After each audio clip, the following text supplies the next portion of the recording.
नमस्कार दोस्तों, मैं हूं राजीव और आप देख रहे हैं झारखंड अपडेट। दोस्तों चलिए शुरू करते हैं आज के इस सेशन को। दोस्तों आज तारीख है 27 फरवरी 2023। आइए शुरू करते हैं 27 फरवरी के झारखंड करंट अफेयर्स से रिलेटेड कुछ इम्पॉर्टेंट प्रश्नों से। दोस्तों इस वीडियो में 5 समसामयिक प्रश्न होंगे जिसे हम व्याख्या के साथ देखेंगे। साथ ही 5 वन लाइनर झारखंड से रिलेटेड करंट प्रश्न भी होंगे और अंत में होगा एक अभ्यास प्रश्न जिसका जवाब आप कमेंट में दे सकते हैं। और इसका पीडीएफ जल्द ही मेरे टेलीग्राम चैनल पर उपलब्ध हो जाएगा जिसका लिंक आपको डिस्क्रिप्शन में मिल जाएगा। आइए शुरू करते हैं इस वीडियो को और देखते हैं सबसे पहले पिछले वीडियो में पूछे गए अभ्यास प्रश्न को। यह अभ्यास प्रश्न है, गुमला जिला प्रशासन ने मशहूर फुटबॉल खिलाड़ी अष्टम उरांव को किस योजना का ब्रांड एम्बेसडर बनाया है? ऑप्शन ए फ्री सिलाई मशीन योजना, ऑप्शन बी लाडली लक्ष्मी योजना, ऑप्शन सी किशोरी समृद्धि योजना अथवा ऑप्शन डी तेजस्विनी योजना।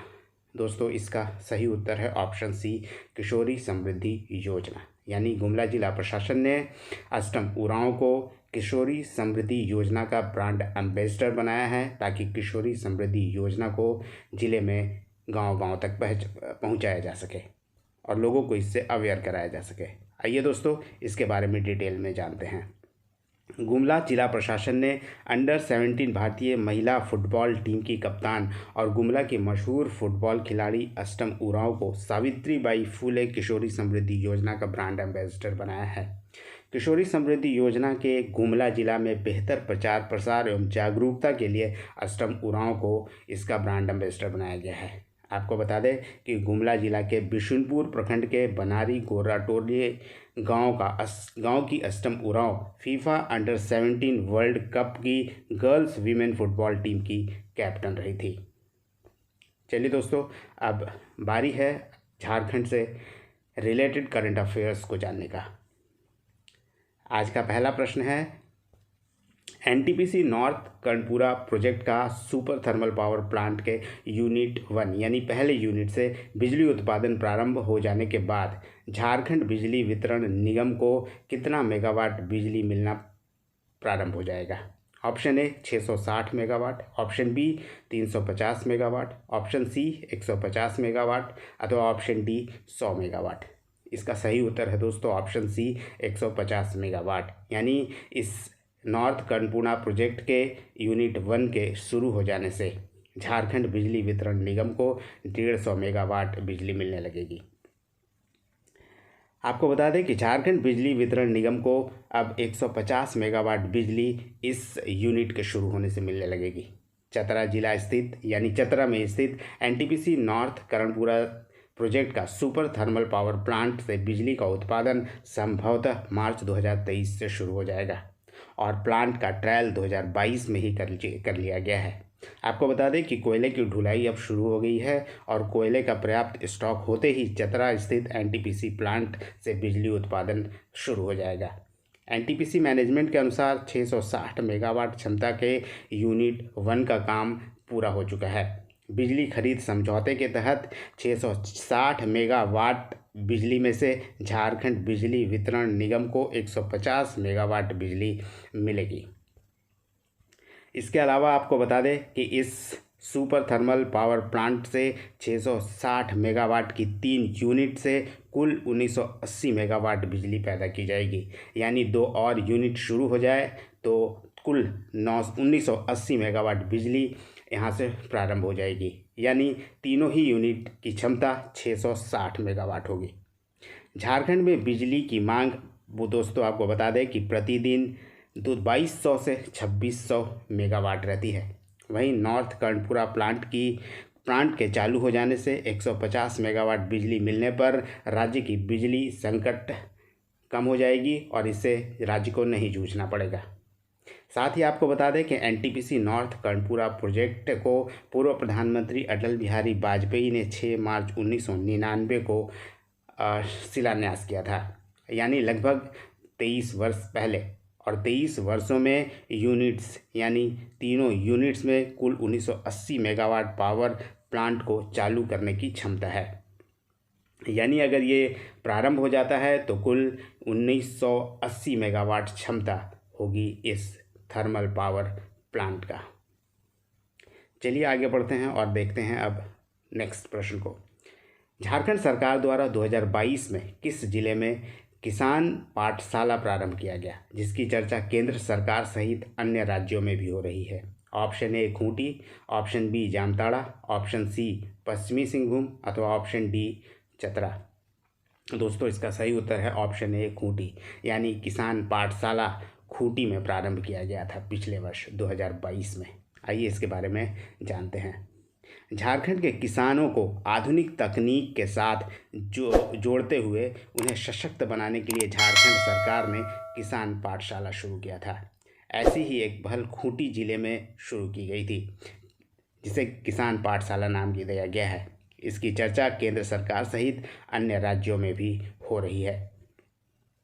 आपको बता दें कि खूंटी जिला प्रशासन द्वारा विकसित इस एग्रो टेक्नोलॉजिकल पार्क सह कृषक पाठशाला यानी एग्रो टेक्नोलॉजिकल पार्क कम फार्मर स्कूल से जिस तरह किसानों को फ़ायदा हो रहा है, उसे देखते हुए 11 मंत्रालयों के सचिवों के साथ चीफ एग्जीक्यूटिव ऑफिसर की अध्यक्षता वाली नीति आयोग की अधिकार प्राप्त समिति ने भी इसे अप्रूवल दे दिया है, यानी इसे अनुमोदित कर दिया है।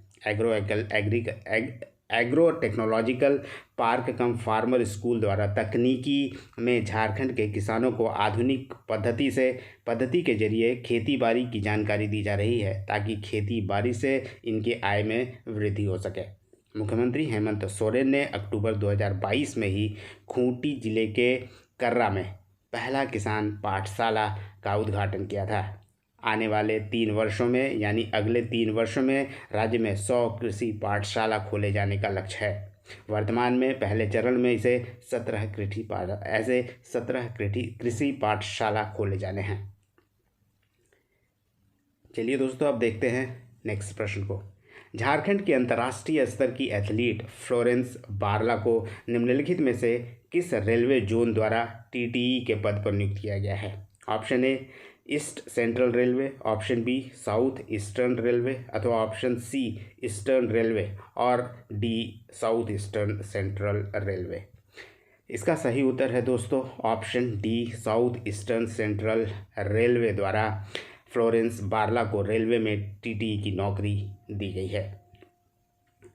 आपको बता दें कि फ्लोरेंस बारला को रेलवे खेल कोटा से यानी स्पोर्ट्स कोटा से साउथ ईस्ट सेंट्रल रेलवे के बिलासपुर में टीटीई के पद पर नियुक्त किया गया है। गुमला जिले के कामडारा प्रखंड के उग्रवाद प्रभावित इलाके रेवड़ा पंचायत के नवाडी गांव की फ्लोरेंस बारला राष्ट्रीय स्तर पर 20 से 22 मेडल व अंतर्राष्ट्रीय स्तर पर 2 मेडल जीतकर देश और झारखंड का नाम रोशन किया है। इसके अलावा आपको बता दें कि अंतर्राष्ट्रीय स्तर पर 400 मीटर की दौड़ में गोल्ड जीतने वाली फ्लोरेंस बारला की छोटी बहन आशा किरण बारला भी राष्ट्रीय व अंतर्राष्ट्रीय स्तर पर झारखंड के लिए गोल्ड मेडल जीत चुकी है। Florence Barla Bhatia athletics academy की पहली ऐसी ट्रेनी है जिन्हें स्पोर्ट्स कोटा से नौकरी मिली है। 4 बहनों में 2 बहनें इंटरनेशनल एथलीट हैं, यानी फ्लोरेंस बारला और आशा बारला दोनों बहन हैं जो इंटरनेशनल एथलीट है और ये गरीब परिवार से संबंध रखती है। गरीबी दोस्तों ऐसी कि इसके घर में ना शौचालय है और न ही बिजली की कोई व्यवस्था। चलिए अब देखते हैं आज के चौथे नंबर प्रश्न को। झारखंड के कितने जिलों में लिथियम का विशाल भंडार होने की संभावना व्यक्त की गई है? 1, 2, 3 अथवा 4। इसका सही उत्तर है ऑप्शन सी 3, यानी झारखंड के 3 जिले में लिथियम का विशाल भंडार होने की संभावना जताई गई है। आइए इसके बारे में जानते हैं। कर्नाटक और जम्मू कश्मीर के बाद अब झारखंड में भी लिथियम का भंडार मिलने की संभावना जताई गई है। आपको बता दें कि department of mines and geology के मुताबिक एटॉमिक एनर्जी कॉरपोरेशन ने संभावना व्यक्त की है कि झारखंड के गिरिडीह, कोडरमा और पूर्वी सिंहभूम जिलों में लिथियम का विशाल भंडार हो सकता है। केंद्र सरकार के निर्देश पर जियोलॉजिकल सर्वे ऑफ इंडिया ने प्रारंभिक स्तर पर माइका बेल्ट में लिथियम की खोज भी शुरू कर दी है। इसके साथ ही आपको बता दें कि इसका बेनिफिट यानी लिथियम का बेनिफिट्स लाभ क्या क्या है। पूरी दुनिया में ग्रीन एनर्जी को बढ़ावा मिल सकेगा, ग्लोबल वार्मिंग के खतरों को इससे कम किया जा सकेगा और पेट्रोल, डीजल और कार्बन उत्सर्जित करने वाले ईंधन यानी कार्बन एमिटिंग फ्यूल्स की जगह लिथियम ईंधन का विकल्प बनेगा। वहीं इसके यूजेस की बात करें, उसके प्रयोग की बात करें तो दुनिया भर में इलेक्ट्रिक व्हीकल्स, बैटरीज और मोबाइल फ़ोन्स बनाने में इसका भरपूर इस्तेमाल किया जाता है। वहीं रिचार्जेबल बैटरी यानी बार बार चार्ज जिस बैटरी को किया जाता है उसमें भी लिथियम का ही इस्तेमाल किया जाता है। भारत में अभी तक केवल 2 राज्यों में ही लिथियम का भंडार मिला है। एक कर्नाटक में जहां 1600 टन लिथियम होने की संभावना है और जम्मू कश्मीर में 59 लाख टन लिथियम है। लिथियम का भंडार होने से भारत इलेक्ट्रिक व्हीकल्स को लेकर आत्मनिर्भर बन सकेगा। वहीं दोस्तों आपको बता दें कि वर्तमान में लिथियम की ज़रूरतों को पूरा करने के लिए भारत अभी चीन पर निर्भर है। दोस्तों आइए आगे बढ़ते हैं और देखते हैं आज के 5वें नंबर प्रश्न को। झारखंड की पहली मॉडर्न टाउनशिप कौन होगी? Option A Ranchi, option B Bokaro, option C Dhanbad अथवा ऑप्शन डी जमशेदपुर। इसका सही उत्तर है ऑप्शन ए रांची, यानी रांची जल्द ही मॉडर्न टाउनशिप बन जाएगा, यानी मार्च में इसकी घोषणा होने की संभावना है। आपको बता दें कि रांची स्मार्ट सिटी के कंप्लीशन की घोषणा जल्द ही हो जाएगी, संभवतः मार्च में हो जाने की संभावना है। केंद्र सरकार देश के 22 शहरों को स्मार्ट सिटी बनाने की घोषणा जल्दी करेगी। प्रोजेक्ट पूरा होते ही रांची स्मार्ट सिटी राज्य की पहली मॉडर्न टाउनशिप कहलाएगी। रांची स्मार्ट सिटी में लोगों को 24 घंटे बिजली, पानी और साथ ही सफाई की व्यवस्था मिलेगी। हर भवन से निकलने वाले गंदे पानी को सीवरेज ड्रेनेज सिस्टम से जोड़ दिया गया है। यहाँ इलेक्ट्रिक बसेस भी चलना प्रारंभ हो जाएगी। सेहत सुधारने के लिए 21 किलोमीटर साइकिल ट्रैक और फुटपाथ भी बनाया गया है। स्मार्ट सिटी के बेसिक इंफ्रास्ट्रक्चर का काम लगभग पूरा हो चुका है। आपको बता दें कि वर्तमान में chief executive officer Ranchi smart city के अमित कुमार हैं। चलिए दोस्तों आगे बढ़ते हैं और अब बारी है इम्पॉर्टेंट वन लाइनर्स को जानने की। इम्पॉर्टेंट वन लाइनर्स के तहत पहला प्रश्न है, विधि विभाग ने निलंबित IAS अधिकारी पूजा सिंघल के खिलाफ भ्रष्टाचार निरोधक अधिनियम के तहत किस घोटाले में केस दर्ज करने की अनुशंसा की है? इसका उत्तर है मनरेगा घोटाला।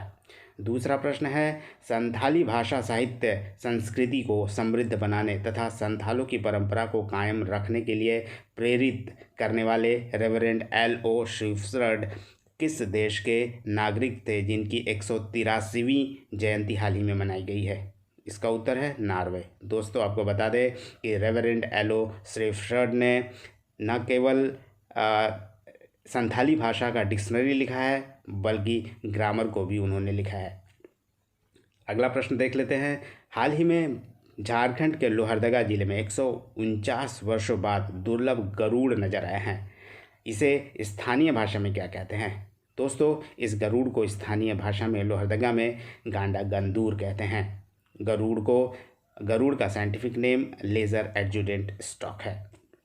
अगला प्रश्न है, कन्याकुमारी में आयोजित 28वीं राष्ट्रीय थांग ता चैंपियनशिप मुकाबला में झारखंड के कितने प्रतिभागी ने मेडल जीता है? उत्तर 2, और दोनों ही प्रतिभागी को ब्रॉन्ज मेडल हासिल हुआ है। अगला प्रश्न है, झारखंड सरकार केंद्र की किस योजना में फिर से शामिल होने का निर्णय लिया है? उत्तर है प्रधानमंत्री फसल बीमा योजना। चलिए दोस्तों आगे बढ़ते हैं और अब बारी है आज के अभ्यास प्रश्न की।